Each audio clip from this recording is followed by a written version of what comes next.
This is the best fishing lure for catching a bass that's ever been created in history. He is a two-time Classic qualifier, a Bassmaster Open winner, a Bassmaster Century belt holder, and the brand new owner of a property we're referring to as the Fantasy Farm. The head MFer himself, Ben Milliken, joins me this week on...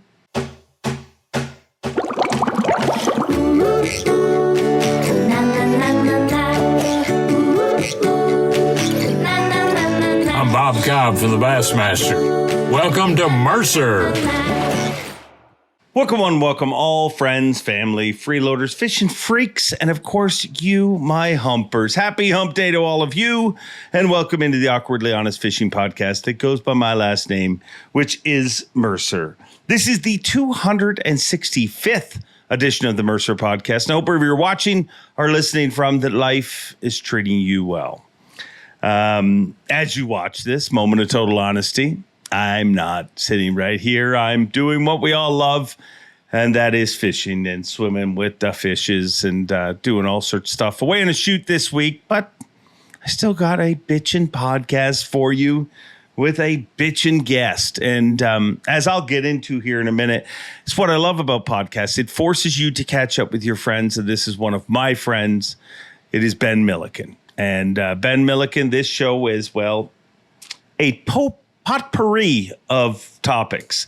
I wish I had a big list of things to talk to Ben about, but we just talk about everything, like literally everything. And that's the way a conversation should be. It's what happens when you catch up with your buddies that you haven't talked to in a while. And I think you're going to enjoy this one. So without further ado, a word that you never say. Point that out. Nobody says that in social conversation. It's just when you host a podcast or something like this, you have to say, without further ado. Try it. Look for it. I mean, maybe there's some dude giving a presentation in some marketing company that says, without further ado. But I don't know anybody that says ado, but I say it on this podcast. So, without further ado, let's travel to the Fantasy Farm and hook up with Ben Milliken. You know, the best thing about hosting a podcast, if you ask me, is this right here. It forces you to connect with friends that you haven't talked to in a little while. And Ben Milliken, I consider you one of those. And this is what we're doing. Let's do it, man. This is exciting. I'm getting sick of seeing you on TV, which I am staring at you on a screen. Once again, I would rather just see you in person. So let's do it. Well, I watched one of your recent videos, and me hanging out with you in person is probably a lot closer today than it ever has been. That's true. I want to come hang out in your new, what the working title is, what, the Fantasy Farm? Fantasy Farm. That's right. Well, we can go with that. I like that. It has a good ring to it. And it can go a lot of different directions, like we might have been talking about before we started recording. Yeah, it could definitely go in a lot of different directions.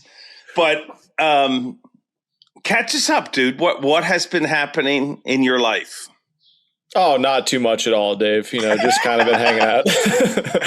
No, I think we've been trying to make this podcast happen for a couple of months now.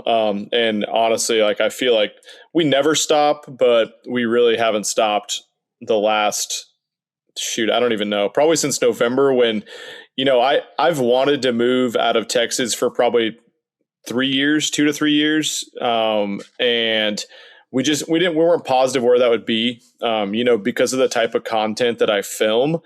There was a few places that in the United States, and I'm sure there's many more that would have similar opportunities that I just haven't been, so I wasn't familiar with it. But there's only a few places where I can really do my job the way that I film my content. And so this naturally, it kind of became a place that I had my eye on. And so we decided, November, I put down earnest money and stuff on this property. We came and looked at it up here in the upper Midwest. And basically ever since then, we moved from Nebraska 5 years ago to Texas. We were in 1,200 square foot, like 2-bedroom house. And then I got like my dream giant garage and like a big home to have all our stuff that we kind of just grew into the last 5 years. And then we just moved into a property that's back to 1 bedroom, 1 bathroom for the main house. Not to say that there's not other places to put things, but finding a livable space and room for all of our stuff after the last 5 years. We were having a very boring adult conversation right now. That's not probably great for the podcast, but it's been a bit of a challenge. And so basically we spent the last like 5-6 months trying to coordinate a move again, 20 hours away from Houston, Texas. And about a little over a month ago now, we finally got, everything moved up here. And I'm not going to say settled in because I don't think we've stopped since we got moved in, unpacking, doing things around the property and everything else. Fishing too. A lot of fishing that got mixed in too. I'm not going to not fish. So we've been doing a lot of that. Well, here's something that is good for the podcast. We'll go in a totally different direction. I'm going to ask you the question that I know is going to happen in the comments. The reason you left Texas is because of legal issues. Confirm or deny? Yes, I got kicked out. I got someone did comment and ask, did they assuming they took your residency away in Texas? Is that what happened? I was like, you go on get now. Is this like the Alamo, like in 1800s? What are you talking about? Yeah, that's why I moved, Dave. Definitely. No, the reason, really, I love so many different things about Texas. Obviously, from a fishing perspective, it's an excellent place. But it got to the point, and a lot of it's on me, where I was, driving 2 to 4 hours each way to go to a body of water and film every time I wanted to go film. And I don't care if you're going and catching a double digit every day or every time you film, like I was most of the time. If you're spending 4.5 to 8 hours a day driving, and that's, with fishing a full day, that takes away so much of your time and mental energy for everything else you want to do with your life. Most importantly, family and raising 3 children under 6. So that was a huge factor. And again, that's on me for not moving somewhere that was really, really close to proximity to a lot of bodies of water. But honestly, in Texas, I don't know if that really exists to where you can be within, an hour and a half of, 10 to 15 places. Texas is so big. I don't think people realize that, they're like, you see like the fish that come out of Fork, and you see the fish that come out of Rayburn, you see the fish that come out of OHIV, and you think, well, you're in Texas, just that's where you fish. It's like, well, those lakes are like, 8-9 hours apart from each other. So it's like saying fishing in Texas is great, or trophy bass fishing in Texas is great. That's like saying fishing in the United States is great. You should go there. And things are just nearby. So I guess with the amount of content I put out and the type of videos that I film, I needed somewhere that had more diverse bodies of water within much closer proximity. So that was the main reason for the move.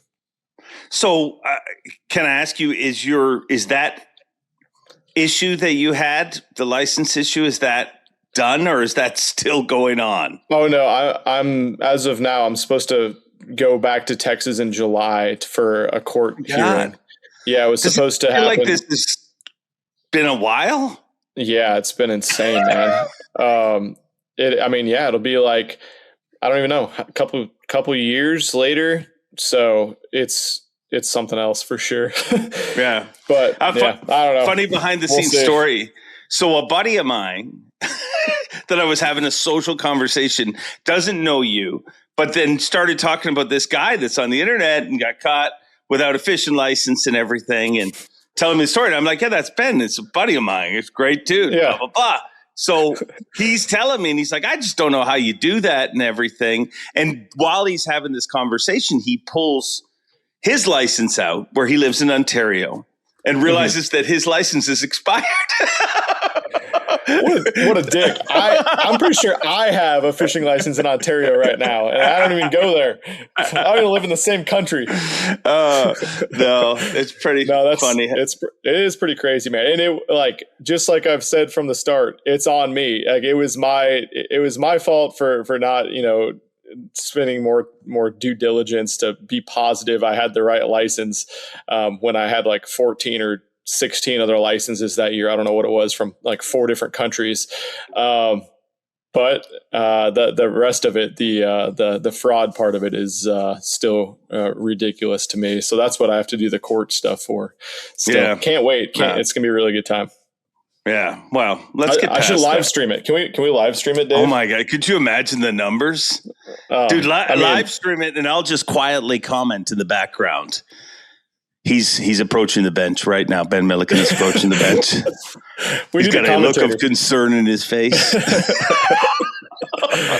That's another thing too. You think it's going to be like a Law and Order court case? It's going to be like a judge and a lawyer and me.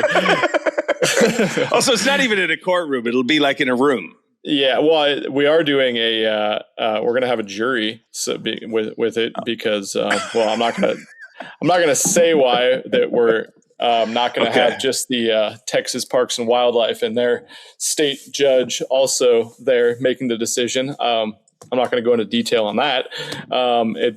So yeah, we're going to have a jury of our peers make some decisions. Wow. Yep. Will there be a court artist? God, I always find those how they're so horrible. Like they're so bad. Exactly.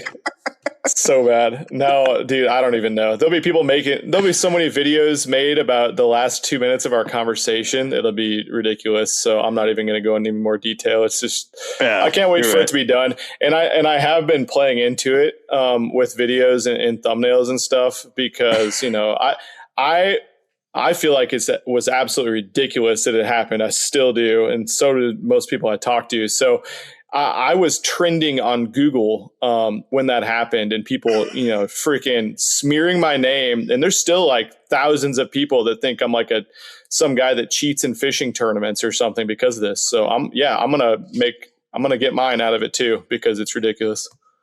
Is it possible to survive in today's social media world, YouTube world, without some level of clickbait?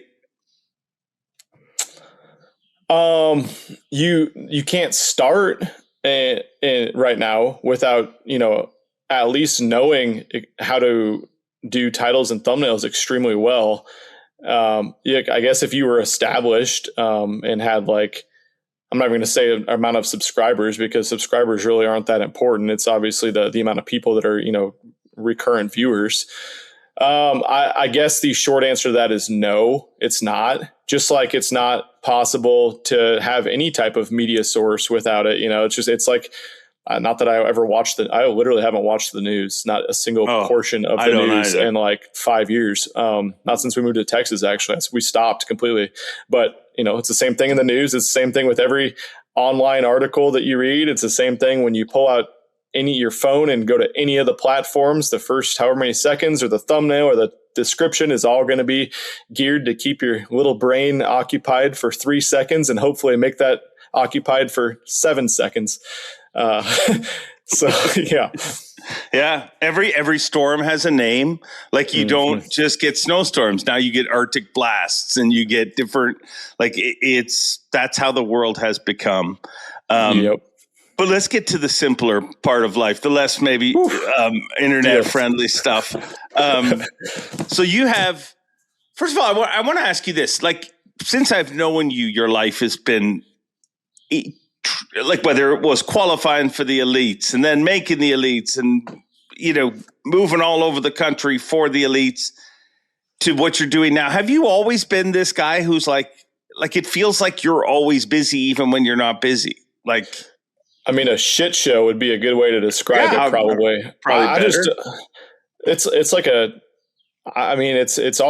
seems like it's good stuff. At least it's not like we lost our home or something. No.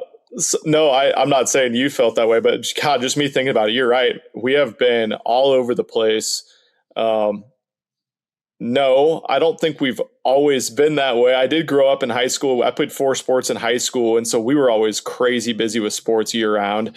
But then I got kind of boring, went to college, worked at an office desk job for 5 years. And of course I was fishing tournaments and started my YouTube channel and stuff on the side. But Yeah, man. Especially since we started fishing the opens, life has been crazy and all over the place. And mix in the Elite Series and now moving again on top of filming content and everything else I do, on the side, not side, but with business ownership and product development and those companies all growing.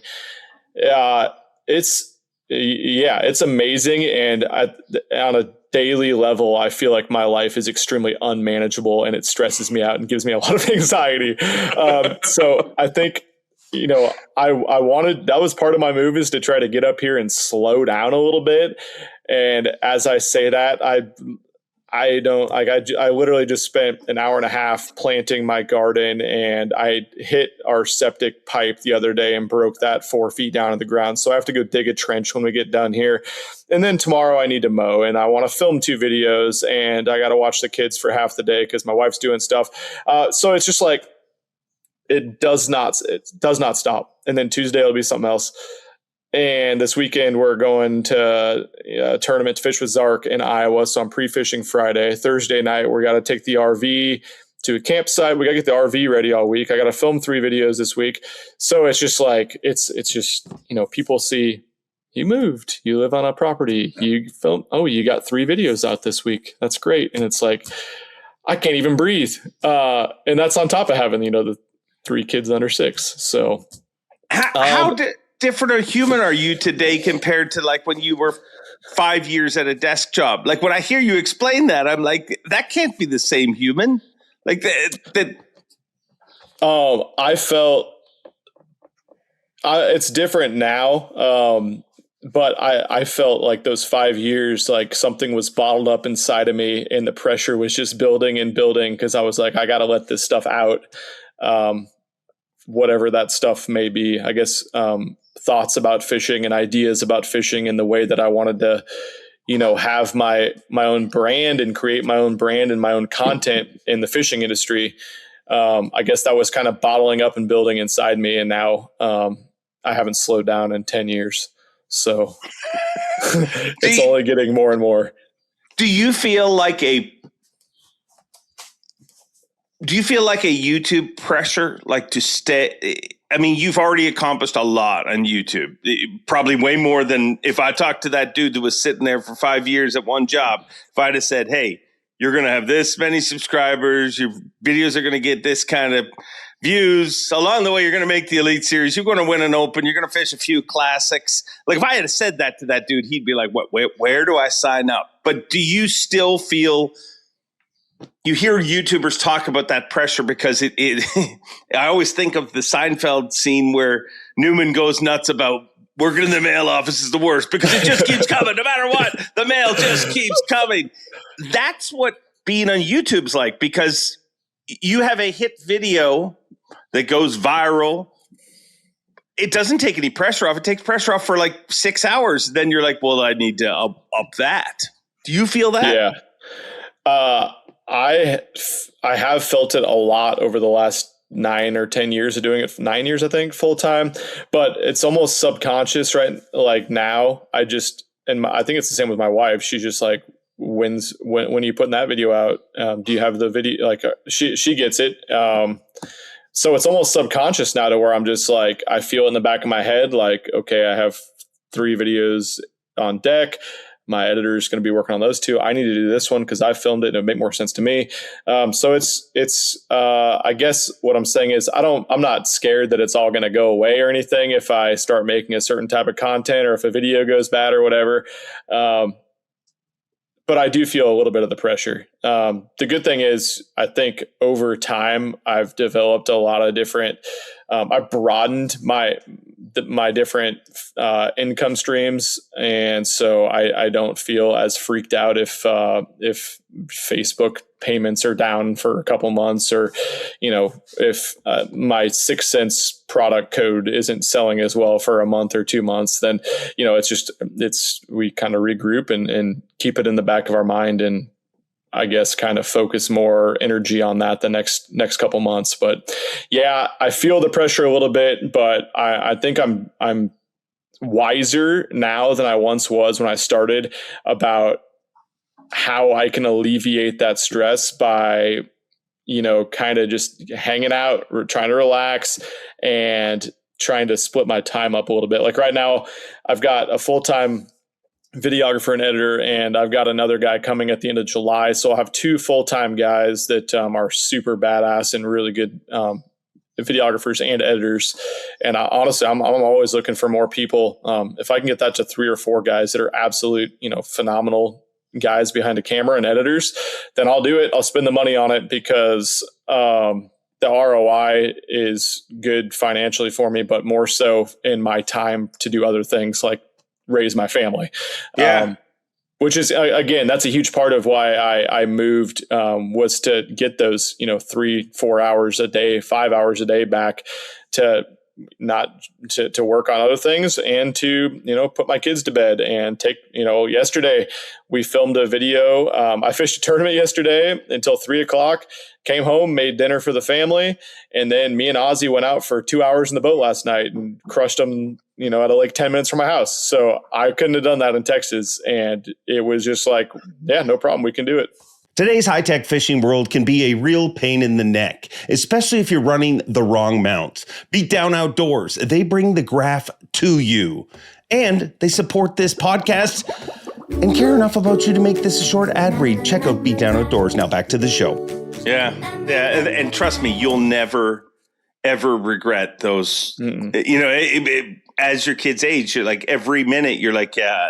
I mean, the house we live in, we moved for that was literally the reason, because I get to fish a ton, but I want to be able to go throw a frog with my son for 2 hours after dinner and just, yeah. And you know what, even though if you live, you just don't, if it's not easy. I mean, you do sometimes, but you just want to make it easy. So I get where you're coming from, and you have your own freaking lake now, Ben. I am ridiculously jealous of you. Like, well, thanks, Dave. I'm excited too. I haven't had a lot. I haven't fished it a lot. From what I have fished, it's not a good fishery, but that's almost better. It's kind of like a clean slate for me.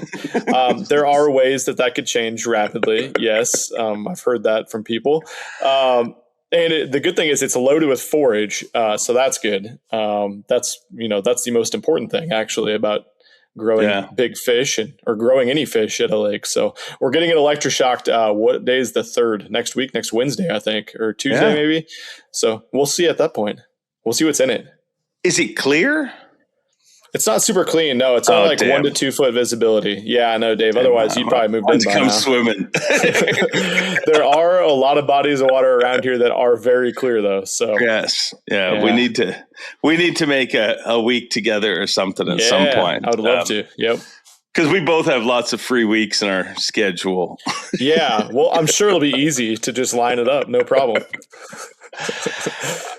Getting away from the Elite Series, getting away from top level tournament competition. Sigh of relief, or just hey, that was something cool I got to do? Like, how did you walk away from that feeling? It was kind of all the feelings for sure. Yeah. It's a sigh of relief. It's like now that I'm away from it a little bit, it's like, I cannot believe I did that. We talk about, fishing the classics and fishing the Elite Series. I've like, I don't remember why I was cutting some footage the other day, and it was from like 4 or 5, 6 years ago. And we were like joking, like about taking something too serious. Like it was the Bassmaster Classic when we were out messing around fishing. And just to hear myself say that, like, I never thought that it would be possible to fish a classic. Like I didn't think I'd ever be able to qualify.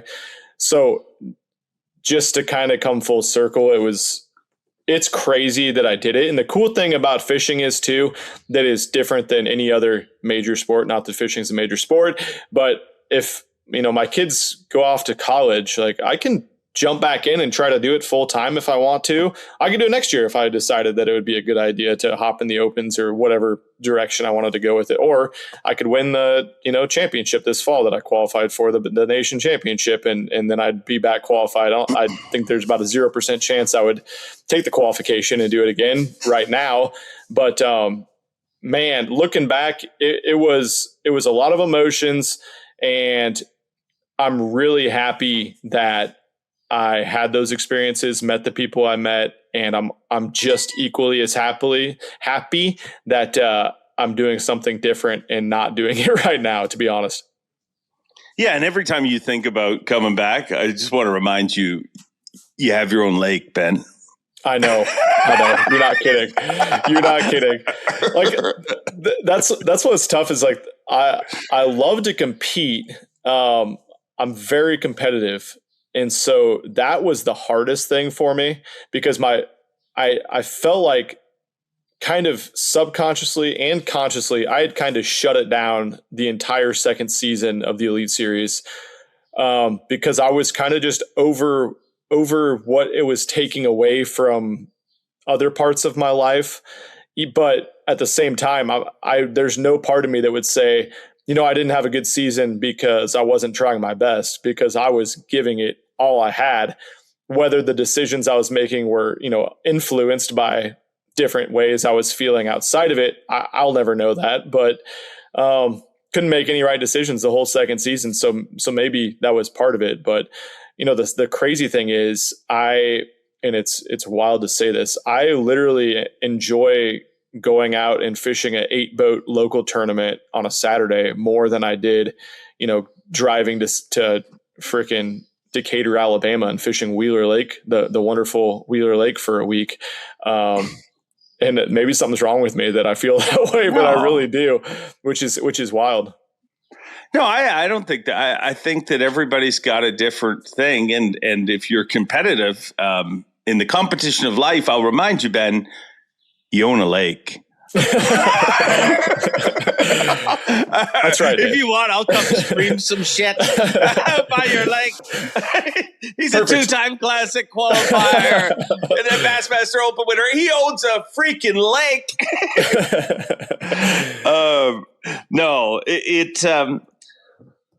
And I mean, I haven't known you your whole life, but I feel like what I think is cool about what I've noticed from you is you're living, you're truly living the whole, like, today is the day. Like, today is and this opportunity is this opportunity, and then on to another opportunity. Like you seem to have a good grasp on that life isn't forever and let's get to live in it.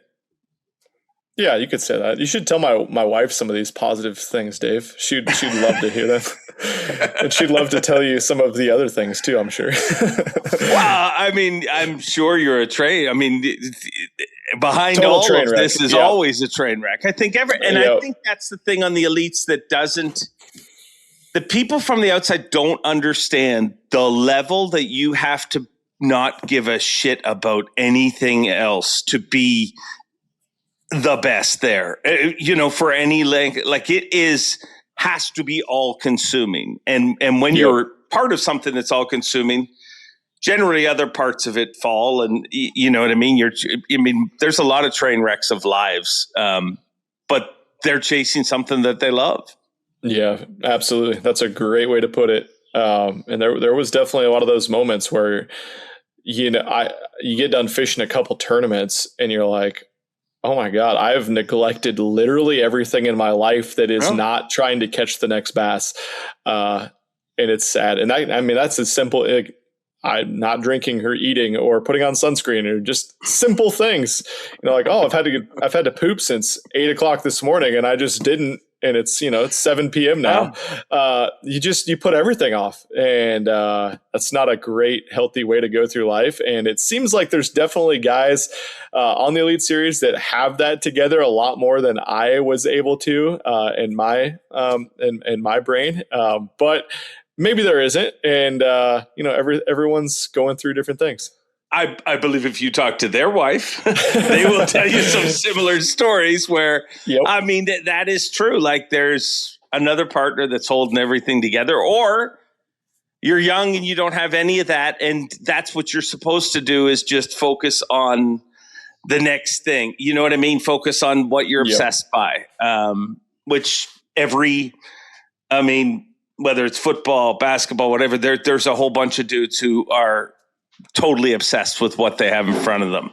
I do want to talk to you about a tournament that happened, because I haven't got your opinion on it. And you were one of the first people I thought about when I heard about this was going to happen because me and you have always been big proponents of shorter tournaments. And like, no sport is 8 hours. Let's make them shorter. Well, we had Tuesday Night Live. I mean, it was a one-off specialty sponsor event. I don't know if you watched it, but it's about one of the only things in the fishing industry that for a very long time, unanimously people seem to love. And I think one of the pieces that made it so awesome is that it was shorter, that it was just a set few hours. Did you check that out, and what was your take on it?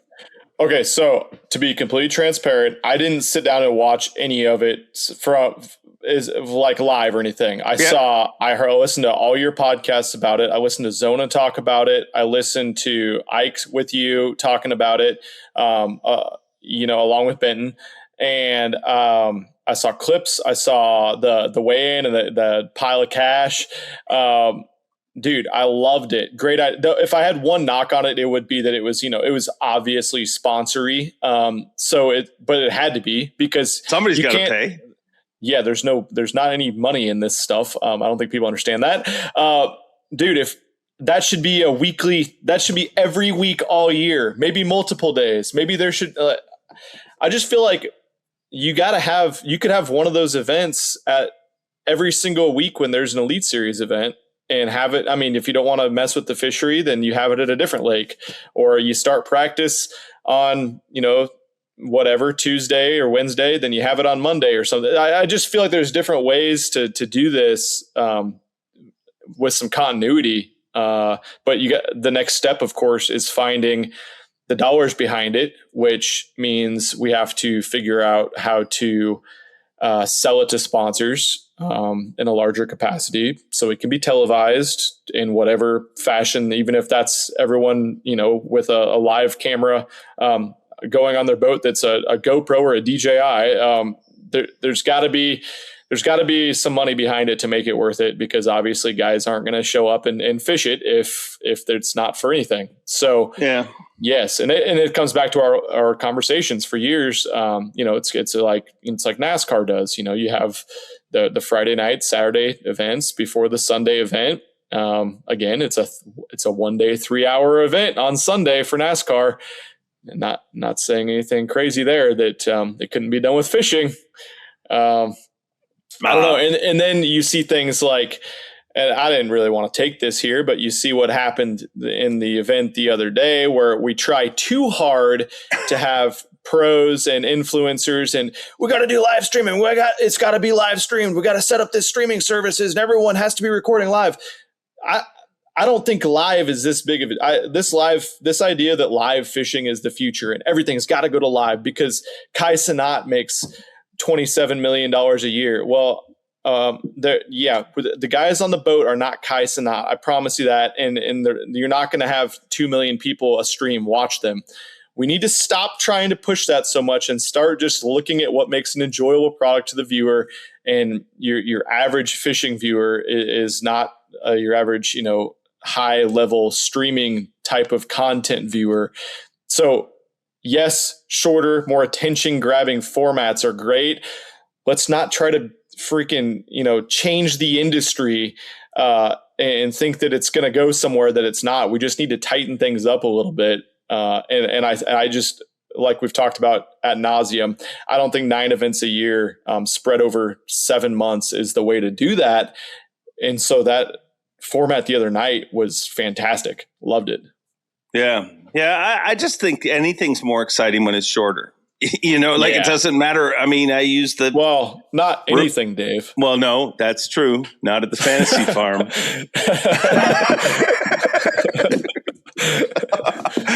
You want more. That's right. Most things. Almost everything. Almost everything is more exciting. My analogy is very different. I use the Rubik's Cube. If I say I could do a Rubik's Cube, it's very boring. If I say I could do it in 2 minutes, you're like glued to that and you're impressed. You're right. There is one thing that 100%. When you look back at your time on the Elite Series, what is your best memory? Oh man. Like, what is the one thing you missed the most? Which do you want the answer to? Best memory? Okay, no, I'm sorry. Thing I missed the most. I don't know if I can put it to one thing, because having my family there with me to share that is the most important thing. Not trying to not trying to give a politically correct answer, but I know my kids and my wife will remember that forever, just like I will. And seeing the place in the country was great. Obviously, we can do that without the Elite Series, but obviously being able to share the water with the guys that I idolized and looked up to, and some of the guys that will shape the future of the sport forever, is probably the thing I'll miss the most. And the thing that I will remember the most is the guys I got to compete with, because there's only a finite number of guys that have ever fished the Elite Series, and it's going to get harder and harder to be a part of the Elite Series always, and the anglers are always going to get better. And I think it was cool too that when I came in was a pivotal time, and for a lot of reasons, a controversial time, an exciting time in the Elite Series history, with the class I came in with some of the guys that are the best, maybe the best in the sport, and will be for a long time. The controversy that was around our class, it was the first class that was from fishing the entire 9 tournament schedule, the Opens, which has changed now. I think just the guys I shared the water with will be something I remember forever. I can't believe that I was even, part of that. And my average finish was right there in the middle of all those guys. So that's cool, and something I'll always be able to remember. Avco not only makes incredible outdoor clothing, but they care about anglers with their 10% pledge. Avco and the Shed family donate at least 10% of the company's profits to conservation and making fishing better. Now back to the show. I've obviously never been on the Elite Series, but I've been adjacently part of the Elite Series for a very long time. And it's like being part of the coolest club there. You know what I mean? Like you're part of a very rare club. Like it is cool to be part of. One of the things that you said from day number one, and I think less and less people will argue that. Many people might have tried to argue that. But you have said from day number one, Trey McKinney is different. Trey McKinney is as good as hyped. Why did you first think that? I don't really know if there was a specific moment, but I could just feel it, I guess. I think I've talked to him a lot through the Opens and then into the Elites. And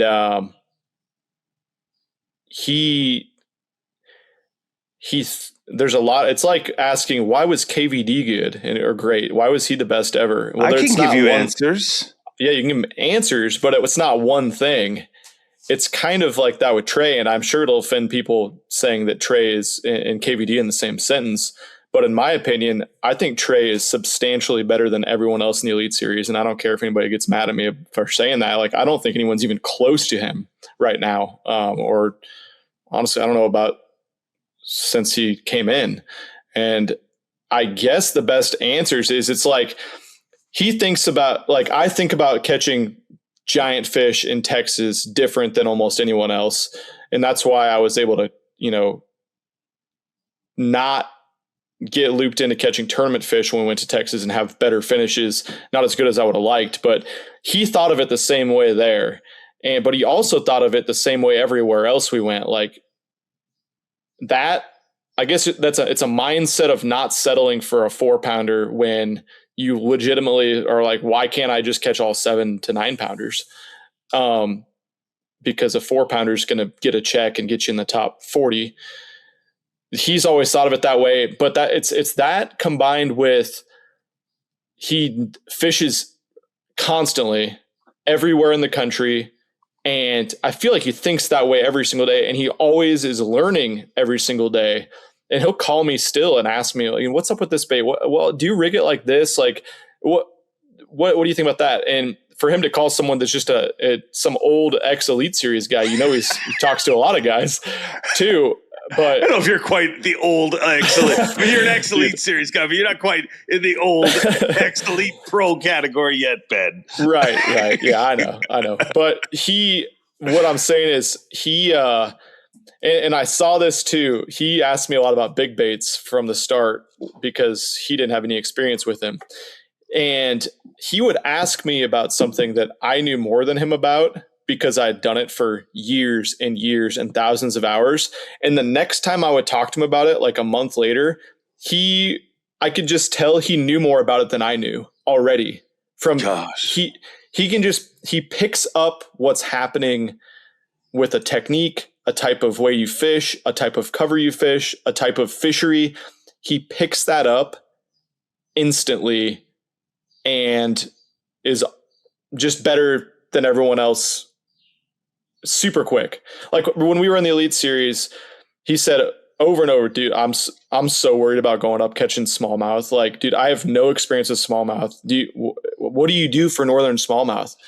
And I'm just like, yeah, you'll figure it out just fine. And I mean, the first year we went to go up to St. Lawrence, he gets second. I think he got second in that tournament. He finished second, I think, or top third, maybe. Okay. He's like, I have no experience with smallmouth, and he just figured it out. And then he goes up to St. Clair the following year with smallmouth and wins.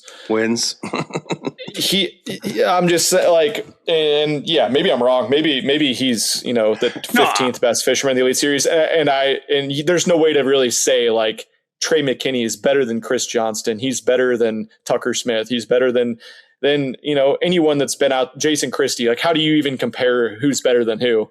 But logistically, if he wins Angler of the Year this year, and man, like it's a wild 3-year run, and it's the first 3 years, and he's what, 20, 21? So yeah, it's statistically in his first 2 years on tour, there's one dude who's been better than him, Chris Johnston, and it's gone down to literally one fish at the end of the year. So I always think that the Angler of the Year is so evil in the way that like somebody finishes second or third and you're like, did you get an Angler of the Year season? It was one cull. It was one thing that went astray on you. But on paper, nobody can argue with about the amount of time he's been here. He is. And if he wins Angler of the Year or finishes second in Angler of the Year, finishes up there like he, is right now, second to Corey. I just don't know how it's when you look at Kyle Jesse, who I host Livecast with, says it all the time. And I the more he says it, the more it makes sense to me. He's like, if you look at his numbers, if you look at his finishes, it looks fake. It looks like a video game when you make a character that has done he's had literally 3 bad Elite Series events in his entire career. One of them was the last event we just left, and he seems to have one a year. If he could just alleviate that from his life, things would be. Exactly. But if he would eliminate that, then you'd start thinking he's a droid or something. Like it's crazy. And but you called that from day one, like before anybody. You were the first guy I know that. I mean, people said stuff about him coming up that he's good, but you have stood up and said, "Hey, he's got this." So I always just wondered where you saw that from. Yeah, I don't really have an answer. I think the biggest thing is his ability to learn that technique and fishery and cover and everything like that stuff that takes people. I mean, someone that fishes full time for a living, some of the stuff took me, 5-6 years to doing it almost every day. He would figure it out in like a couple days. Yeah. And go ahead. I don't know how you do that. I just, it's natural, I guess. It'd be like you'd never thrown a jig before, and then you catch 4 fish on it one day, and you're on par mentally with Greg Hackney on throwing a jig. Not saying he is. I'm just saying it's like that. So yeah, he's pretty. And the best thing was last tournament. I loved hearing this from him because I'm like, if I'm his age, do I even say that? So he bombs out, goes into that with a big lead in Angler of the Year, bombs out, and now he's 20 points behind Corey with 3 events left to go. It's going to be awesome. It's what everybody, that's what you want. You want a close race. But so we're in the media trailer. RIP, media trailer is gone now. Hopefully he'll be back. I did see that. Yep.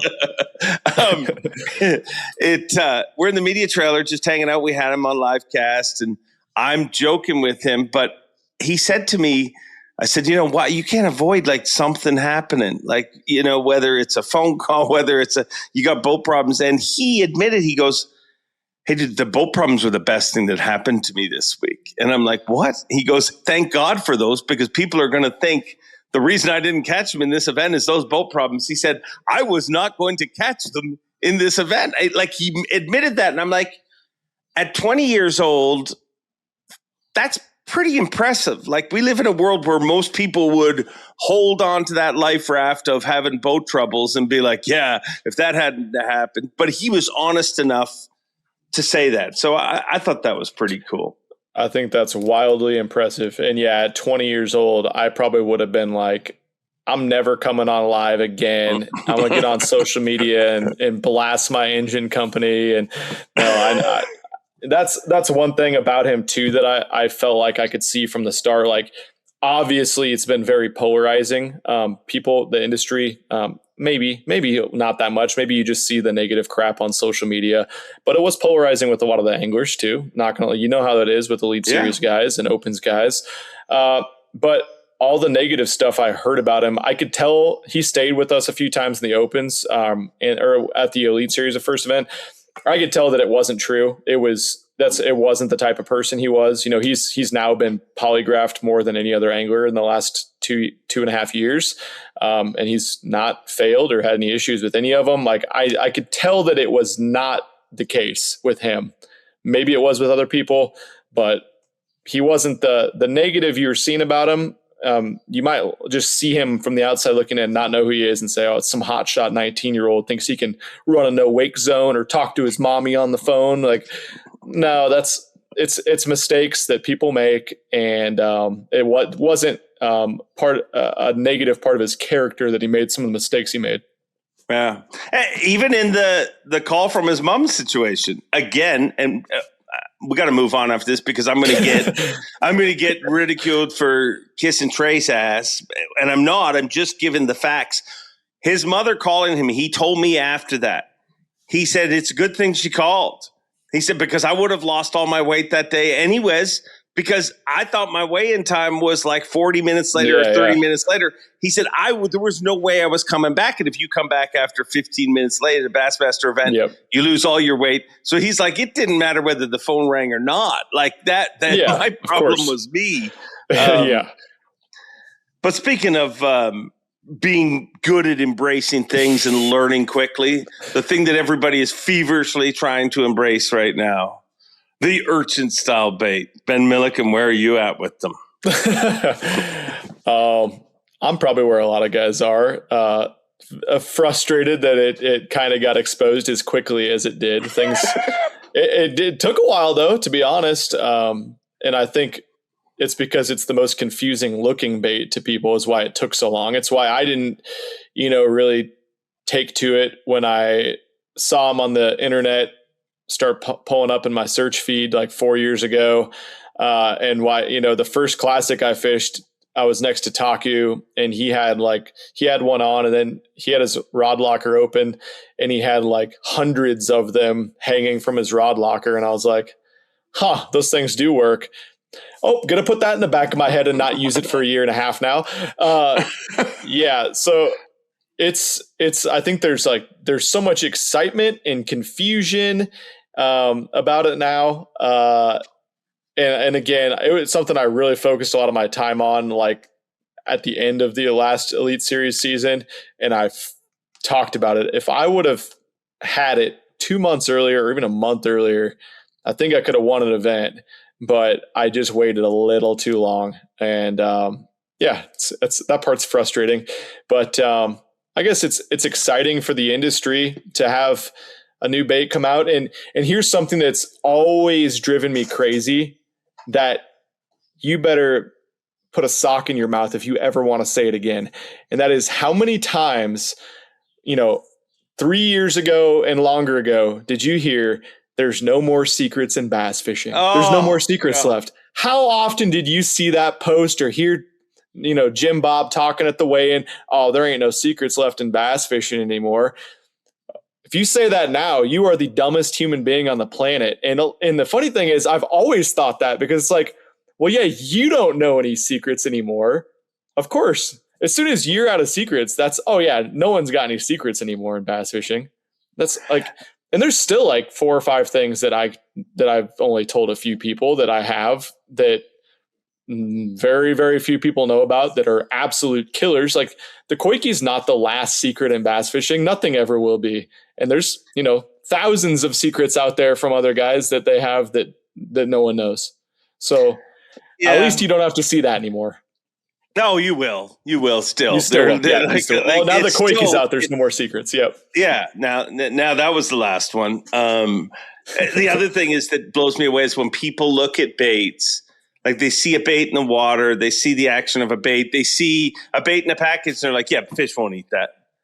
I'm like, look at over, like, if I had to come to you 10 years before the Senko was a thing and said, Ben, which you were probably not even alive then, but let's imagine I went to little bit itty bitty baby Ben, and I said, do you want to invest in this company where we make these baits that are from a pencil mold? You'd be like, no, that's nuts.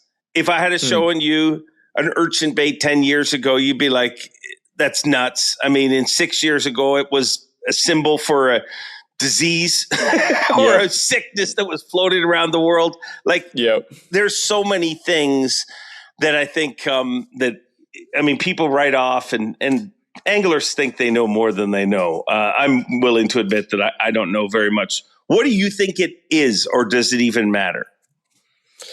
It doesn't matter. And that's something that I think I've learned more with live scope the last, 6-7 years, is the way a bait moves is a lot more important than how it looks or what color it is. In this dice style bait, I don't know if I should talk about it. I'll talk about it. The guys that can beat me with it, I don't compete against anymore. There's a movement, the Japanese, they refer to it as like a stop motion. And what that means is, we all think of things like rate of fall, or how a bait wiggles, or how it rolls, or its diving depth. But the stop motion is a motion of how fast something comes to pause. So when it's, that's what's different about a flat side, either a flat sided, like the dice, when the OSP dice rubber came out, or this new urchin style bait, is it comes to pause, to rest faster than any other bait. Like you twitch anything else or most other things, it's going to stop and then drift off to the side. And that's a motion that a fish will eat, obviously, and has in the past. But I mean, it's a very similar motion to like a Senko, where it bloop, bloop, bloop, it folds down and stops and sits there. It falls, obviously, but it folds and stops when it's wacky. A jerk bait, a topwater popper, a topwater rat. You can work it in motion and hit it really hard. It makes a lot of movement, and it comes to a complete stop right there. That style of motion, and I think maybe that's why a jerk bait's so good too, is it's so hard hitting and erratic, but it stops right there in their face. You can't achieve that action with anything else. And so basically you have a jerk bait with all the 9 treble hook points and the hard plastic that nothing in nature that a bass eats has. Well, now you have a soft version of it that a fish has never seen anything like it. And it's a combination of the motion of it stopping really quick and pausing right there in their face, with pushing a ton of water and then coming to stop, with it being something that they're curious about, not having hands, not being able to reach out and touch it without swiping at it. I heard you and Jake talking about potentially like a crawfish, and I totally could see that too, because that's what a crawfish does. It's like it folds up and then stops. That's very similar, but one thing that holds true is it gets eaten. And I've been saying it to a couple of my buddies that since I've been using it a lot, 9-10 months ago, I'm like, this is the best fishing lure for catching a bass that's ever been created in history. And I mean that and the thing about it is I have a hard time catching these fish up here where I'm at because they're not pressured. This bait is the more pressured and the bigger a bass is, the better it catches them. And there's never been a bait like that I've known about. Maybe a big glide bait. And that's another one that has a similar motion. If you weight it to slow sink really, really, really slow, you're hitting it really hard. It's moving a ton of water and it can come to a stop. That glide bait can. Another great example, just in a totally different profile and package. So yeah, I've never seen a bait that catches the biggest, smartest fish in the lake better than it catches ones that are less pressured and smaller. And so I think that's why you're seeing it at the fisheries. It's worked so well at Lake Fork, Santee Cooper, highly pressured lakes with giant fish. And like Chris said, you don't catch a lot of fish under 4 or 5 pounds on it. And it's not just because they're scared of eating it. Like I do catch 1 or 2 pounders on it. They have no problem getting in their mouths. It's like the longer a fish has been around, the more it wants it. And the more baits it's seen, the more it wants it. So I can't think of anything else that's ever been like that before. Yeah. That's a totally different way of thinking about it, that it's stop, because everybody thinks about action. I mean, it's the only bait that's designed with a whole bunch of, in essence, parachutes to stop it immediately. You know what I mean? Yep. And then I don't think most people look at it like that. Are you fishing it on a single hook or a treble hook? I've always liked a single a lot. Guys throw a treble a lot. It kills a lot of fish, hooks them in their gills, and tongue hooks them pretty bad with a treble. But I've always kind of been like, walking on a bed of nails type of thought process. I don't want to add more hook points and places to disperse that hook set pressure. And I catch a ton of them with a single hook. I use like a way too big of a single hook. And so I think that you get a better hookup. Like it's not a bait where you can grab a lot of meat in that urchin. I just barely skin hook it the smallest amount possible and then have a big hook with a big gap sticking out. And that it gets them really good. I've run a Yamaha outboard for over 30 years. It has got me home safe each and every time. If you enjoy this podcast, remember, Yamaha supports it and they care enough about you to make this ad read very short. Now back to the show. You have any tricks for keeping it? They're hard to get. I think that's going to be one of the deals. Like when you finally get one, the last thing you want to do is lose it. Do you do any of that kind of stuff, keepers or anything to keep it on the hook? I was fishing it or at as a first. Owner of a bait company, are you like, no, just let her rip, Tater Chip, just. Well, a couple things on that. I was definitely able to get a few hundred of them before they were impossible to get. So luckily I knew right away that I needed a bunch of them. So I have plenty. And yes, I do feel like we've designed one that we did like a pre-release that I like better than the Quickie. I think it works better. It was made for the application, unlike all the other knockoffs that are. I'll just go ahead and say it. That's one thing that's been like super embarrassing to me for our industry is no one tried to make this bait that's 20 years old. No one had the idea like, it wasn't even designed for this application. Let's try to make it better. Nope, we decided, not the entire industry, but most of the industry decided, no, let's just make the exact same thing and turn it out as quick as we can so we can get a short-term profit. The first thing I thought of was we got to have something that has a similar application, but we can improve this application. This thing was made 20 years ago as a topwater bait. Surely there's something we can do to make it better. So I do like the ones we have that are coming out here in the next couple of weeks. Better actually. And so I'm okay with that. I'm okay with losing a few. Yeah. I think we're going to see I'm interested to see what it spawns, but there's a ton of I mean, I don't think I've ever seen a bait more knocked off in my life. You know what I mean? And I'm not even talking about the major brands. Like I'm talking about like every mom and pop company. I mean, they're all like it's almost like somebody said, I'm not going to let the Senko happen to me again. I'm getting right in pretty there. much. Like pretty much. And also the other problem is the company that hired up and they'll self-admittedly say that we can't get you enough. Like it's a weird kind of world where. Yeah. And how could they? I mean, it's not like it took off 2 years ago and they're having trouble fulfilling orders. Like it literally blew up like 4 months ago. You can't increase production. And not even 4 months ago, 2 months ago, 1 month ago, you can't increase production and build more molds and get new factories and get materials and get them over to the United States in, a couple weeks. So yeah, and it is funny. Like, Temu obviously wasn't around when the Senko came out or the Chatterbait came out. So you can get some pretty damn quick on Temu and start selling them out of your garage. And, just as easy, you can have a mold company knock one off and start pouring them in your house and say that your plastisol version is a viable option.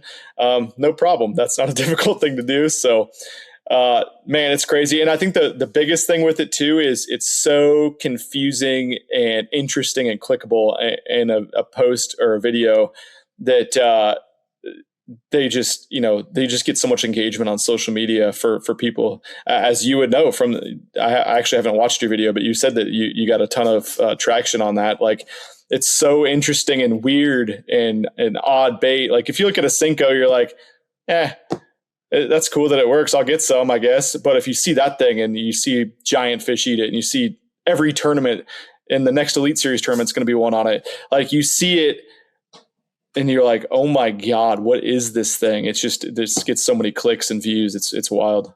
Yeah. And I think when Chris did what he did at Santee Cooper, it really made people wake up because all of a sudden it wasn't just something that people were shaking in front of a fish with forward facing sonar. You know what I mean? Like guest after guest that was on live cast sat and watched where he's fishing.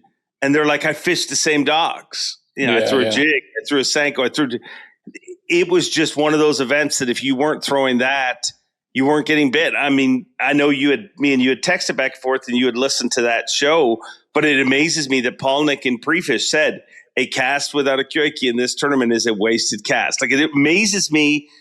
I guess I'm just a very rudimentary angler. Like how I say that in his situation is, hey man, I know I'm not casting anything other than that. But to know that he's not saying I'm going to win. He's not saying, he's just saying that this is going to dominate this tournament 3 days before it ever dominated the tournament. That to me amazes me. And to be and just on top of that, another layer, a Megabass sponsored guy that didn't have a dog in the fight at all and still thought that way and fished it that way. It's crazy. Yeah. I think live has changed that too, where guys got to fish what they.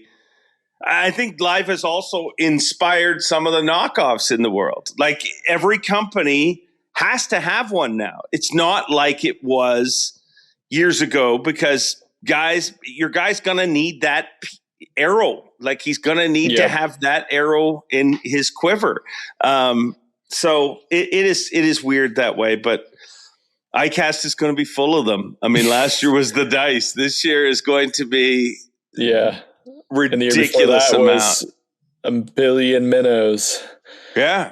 I mean, I can say the things that it's embarrassing to have the knockoffs because they're so blatant instead of trying to improve the design.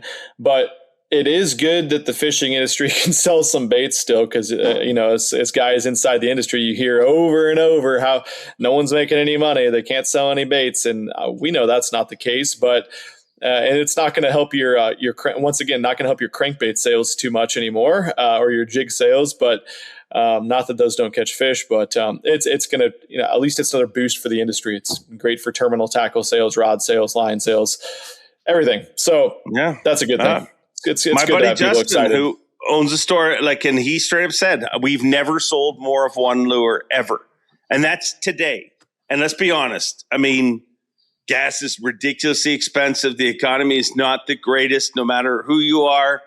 and he's saying he's selling more than any other bait he's ever sold. That is all a good thing. And I think you're right. It is appalling to some old schoolers. They see it and they're like, this is bad. And there's part of me gets that. Like I do look at it too. And I'm like, really? This is what we are. But, you can do that with anything though. I mean, you can do it with any form of technology or type of bait or whatever. And the thing is, like, fishing is what you make of it. You can do it however you want to. And if you're going to be offended by how someone else does it and you want to comment that over social media, then you're going to look like the insecure little, that you are. So it is what it is. Tell me how you really feel, Ben. I always will, Dave. I always will. Do you think that this... Look, how long do you think it will last? What is your take on that?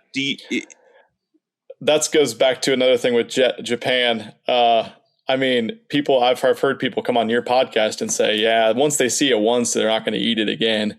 It's been the biggest bait in Japan for like 4 years. That's never happened with any other bait ever. And it comes and goes quicker there than it does here. So yeah, we could be only using urchin baits for like 15, 20 more years. I don't think that'll be the case, but I don't think it's going anywhere. It's not an Alabama rig. It's not that unnatural. It's the movement's too natural. It's like a jig head minnow's a lot less effective now than it was 4 or 5 years ago or 2 years ago, but it's still a player. It still wins tournaments. It's still on everyone's deck in almost every tournament. And I think it's going to be there to stay, honestly. Like, I don't see any way it's not. Yeah, the way they eat it is the most appalling thing to me. Like you don't. I mean, I've yet to, on the underwater footage I've shot, I've yet to see one nip at it. The fish have caught on it. I mean, they all inhale it. It's appalling how hard they hit it. They eat it like they've never seen a bait before in their lives. It's weird. It is weird. It's very, very weird. And the biggest fish, the biggest ones. Yeah. It's wild. Why do you think baits are like that? Like, what do you think happens in a fish's brain? Like, I don't think they're smart enough to have a memory, but clearly they do, because there's certain things that come and if you have it, you're catching them, and that gets less in time. And then there's old stuff that comes back that all of a sudden they're smoking. What's happening in a fish's brain? We'll never know that, but it comes back to just, again, how important the way a bait moves is as opposed to what it really looks like to us. And that might be the color of a bait being slightly different and not making sense to us. It doesn't look like anything in nature. The way that it's shaped, the profile might not make any sense based on what type of forage they're eating. But it's just something that, one, they haven't seen in a while or seen at all, and two, a movement that triggers their response to eat it and not just look at it. I think we've learned that with forward facing so much, is how many fish are following our baits and not eating them. It's maddening. And so you can learn pretty quick when you start throwing that style of bait, how to trigger the fish and how effective it is at triggering them. Because I mean, some of those lakes down in Texas that I used to film at a lot, I could see it. When I moved there 5 years ago, if you threw something on a spinning rod, you were going to catch almost every fish you threw at. It could be anything that was a little bit finessey. And then it got to the point where it's like, okay, you got to throw something a little bit more refined. You're going to have to throw like a jig head minnow or some type of rig to really pause your plastic minnow there. And then it got to the point where it's like, well, they only eat like a couple different types of minnows or a couple different profiles, and that's all they'll eat. And then it got to where it was like, well, you better be throwing like a 1 to 2 inch minnow and get the presentation perfect, or you're not going to get a bite. And then it got to the point where it was like, you better go there on a good day or you're not going to catch them. And then I go there with a koiki and I caught every single one that I threw at for like a year. So yeah, I guess it's just the next thing up. And that's something that I think we don't talk about enough when we talk about pressure, is there are stages of pressure that these fish got to go through in order for them to eat a bait. And I think that doesn't make sense sometimes to people, but you can feel it if you fish somewhere a lot over the course of several years, their progression in what they'll react to. Like these fish up here right now won't hardly eat a koiki because they haven't had to go through the progression of eating like a refined jerkbait, and they'll eat any jerkbait still. They haven't got to the point where you have to throw a really good fuzzy bait, and that'll be like the next progression after a jerkbait. And then it'll be to where they're like pressured enough that they'll start, you have to really present a bottom bait or a koiki well to them for them to eat it. Fish go through progressions in how they're pressured over time. And so I do feel like I hear from guys in the north that are like, I've thrown this thing and I can't catch anything on it. It's like, they'll get there. They're just not there yet. You got to catch them on a good jig head minnow still. And it's weird that it's like that, but I've seen it everywhere in the country. There's like progressions of how pressured the fish are. And when you fish the Elite Series and you go to these places that are only highly pressured, then that's why you see that. And they all are highly pressured. If they had never seen a bait before in their lives and the Elite Series went there for 3 days in practice, they would be pretty damn pressured by the time the tournament started. That's another thing people don't realize. But it's wild how they have like progressions of how pressured they are. It doesn't make sense. Like to me, you should be able to skip a few levels. Like if you go straight to unpressured. So you're telling me in your opinion, if you fish a body of water, it doesn't get pressure and you throw an urchin style bait, it's not going to be the magic that we're seeing. I will outfish you 10-1 with a damn Senko. Because I've been doing that here. I've been catching them. I caught a giant bag the other day of largemouth on a damn clout, the 6 cent stick worm, and I couldn't get a bite on the damn koiki. Like that's the way it is. I don't know. It's weird. Huh? It's not that way every way, but have you thrown it much for smallmouth? Yes, a little bit. Not as much as I should have. I think everyone except Trey in the top 20 at St. Clair last year was throwing it heavily without it being covered. And I didn't figure that out until after Ben Milliken missed the cut, that there was like 4 on everyone's deck. And I was like, oh, okay, this is great. No wonder you guys were catching them all around me and I couldn't get a bite. That's when I was like, yeah, I'm focusing all my time on this bait. And yes, it does work for smallmouth. Again, Lake St. Clair, Anchor Bay, 80 of the 100 Elite Series boats there for all our practice in the tournament. Very highly pressured, big smallmouth. That was like, if you were throwing something else, you were struggling. If you were throwing that, you were dominating. How were they throwing it? Were they drop shotting it? Were they just throwing it mostly on traditionally? Mostly on that Jika rig type deal. That was kind of how everyone was rigging it last year with like the and I do it still sometimes too. And that's one way that you can not lose them as well, because when they rip off, they'll float to the surface at least. But taking like a big drop shot hook and putting a split ring on that and putting a drop shot weight on the split ring and then tying to the split ring, so your weight is not attached to the bait. But yeah, that's how, most of them that I walked by competitors' boats had them rigged that I saw after the event. I wonder if anybody was fishing in that group of boats, not catching them, but somebody lost their bait and it floated up. What the hell is that thing? Oh, that's what they're using. Yeah, I wish I was about 20 feet from freaking Koya half the tournament. And of course, he's got his rod in the water as he's trolling around so no one can see what he's throwing. I wish I would have been craning my neck a little bit more. That's for dang sure. Yeah. It's a wild phenomena. It really is. And I think that, like what you said earlier about there is no more secrets. It's wild to me, like certain things we've seen in the last 10 years. Like look at jig heads, for example. Like 5 years ago, somebody would have said that jig head is a piece of lead in a hook, and that's what it is. I mean, I probably have said that at one point. Yeah. And now look at all the evolution of jig heads, like all the different jig heads that have come out in the last 5 years. Some of them crazy, but all of them with more technology than probably a jig head has ever had since it was first ever made. Yep. It's wild. It's 100%. wild. What's next, Ben? What's the next big thing? Oh, I can't say that. What the hell? I mean, you're not... That the bait Taku talked about a couple weeks ago is pretty popular. I don't know if it's, it's not anywhere near as effective as like a Koiki. It's just another bait that catches them a little bit better than its predecessors in the similar genre. But which bait is that? I don't remember what it was called.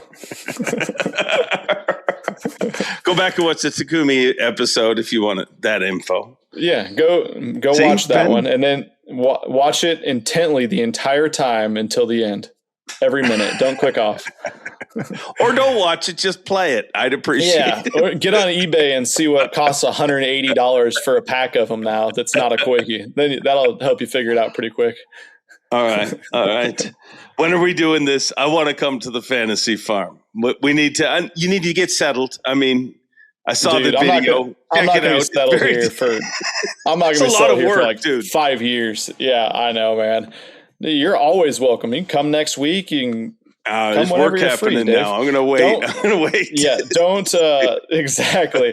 Don't come from like November until April, unless I know you probably don't want to come do some ice fishing. But no, probably not. Any other time. Yeah. Dude, this has been fun. It's always good catching up with you. We didn't have a direction to go. I think we went in a lot of different directions, and I've enjoyed our little chat. Me too, man. And just to kind of circle back, like think about the podcasts we've done together since the first one.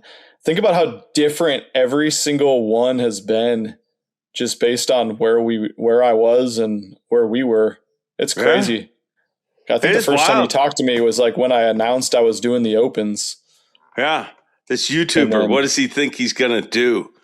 Yeah, I'm not saying that to be like, look what I've accomplished. It's just like, holy shit. If you would have told me then that I'd be like, oh yeah, I qualified for the Elite Series and a couple classics and won an open and then moved 20 hours away and you don't live in Texas anymore.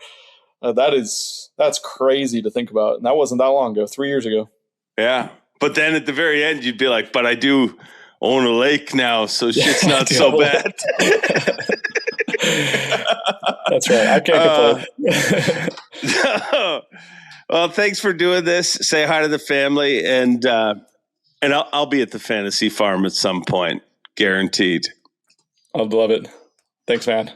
Well, I told you it was a potpourri of different topics, and I think I delivered. I mean, I'm not even actually. Let's learn together. Let's find out what is a potpourri.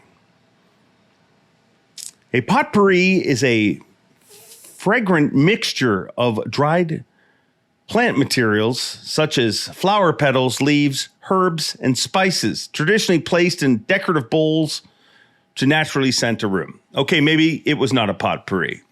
It was a mixture. It was a smorgasbord of different topics. It was a good time with Ben Milliken. And if you think this show's topics were good, once we stopped recording, we got into a whole different topic, something that's never, ever been talked about in the fishing world. And we both promised to each other that we will do a podcast together on this very topic. It is some mind-melting, mind-altering stuff. Sorry, I was moving.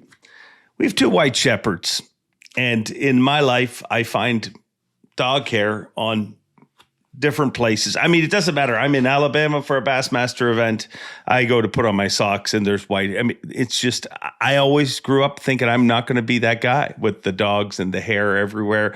But turns out I am that guy because, well, we have two white shepherd service dogs in this house. And I'm also allergic to dogs, so it proves you'll do anything for your children. But a great conversation with Ben Milliken. An even cooler one coming up here in the future when we get to that podcast. He promised he won't talk about it on any other podcast. We got something we're working on. So we'll let this one simmer for a little while. So tell your friends, tell your families, share this. Make sure to like it, comment, subscribe, do all those things to help stroke the algorithm, keep the grow going. Can't thank you guys enough. And that's why we make sure we have a podcast, even when I'm not here, even when I'm with the fish, which of all people on earth, you guys can understand that there's a constant distraction in all of our lives, and it's not humans, it is a fish. And right now I'm tending to that distraction. But thank you for watching this, not potpourri, but smorgasbord of questions that me and Ben Milliken covered. Check out his channel if you haven't. He's 600, 700,000 subscribers. It's crazy, but it's always some pretty unique and cool stuff. I thank him for being so open, so honest on this. And trust me, I will be visiting the fantasy farm at some point in the future because it sounds like a good time. Hope you've enjoyed this show. But remember, Humpers, as you go out there in the world, remember, everybody is fighting a battle. Just because you can't see it doesn't mean it's not happening. Be kind, spread kindness, spread happiness, hold the door open, call a buddy that you haven't talked to in a while and catch up. And you'll make their day better. And in turn, that will make your day better. Enjoy being. And as always, Bob Cobb, take it away. Thanks for watching. Please like, comment, and subscribe because Bob Cobb of the Bassmasters told you to. You hear?